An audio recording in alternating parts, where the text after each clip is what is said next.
John Parker.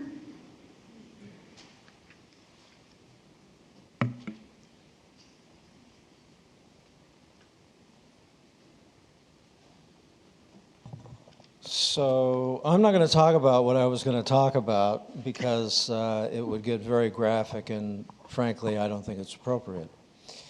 I'm going to put something together and I'll send it to you through an email. But what I will talk about, since we do have a lot of younger people here, is climate change. You probably are being taught that the climate is changing and the world's going to come to an end and the sea levels are going to rise and we have to get rid of what they call fossil fuels. But here's a little factoid for you. Do you know that there is more... Oil is the, and I don't work for the oil companies, by the way.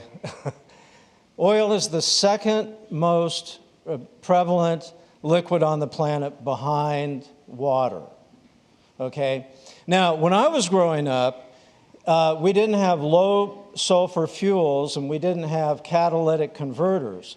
So I'm walking to school or I'm playing in the pool and I get out of the pool and I can barely breathe, or I'm walking up the hill and I can barely breathe. We had smog. I grew up in the San Fernando Valley and the natives called it the Valley of Smoke because the way it's built, or the structure of the valley, it collected all the smoke coming in off of the ocean and all that. But at any rate, so what you're hearing about climate change is, and this, I'm going to use this terminology, it's a redistribution of wealth scheme. What's happening is, and it's happening in many different areas in society today, where they've come up with these ideas. Back in the 60s, it was climate cooling. It's going to get so cold we can't live, then it's going to get so hot, then they couldn't make up their mind, so they decided to land on climate change. I know what they're going to teach you, but you need to dig deeper. Don't just believe things at face value. Climate change is a way for people to take other people's money, is the bottom line, okay?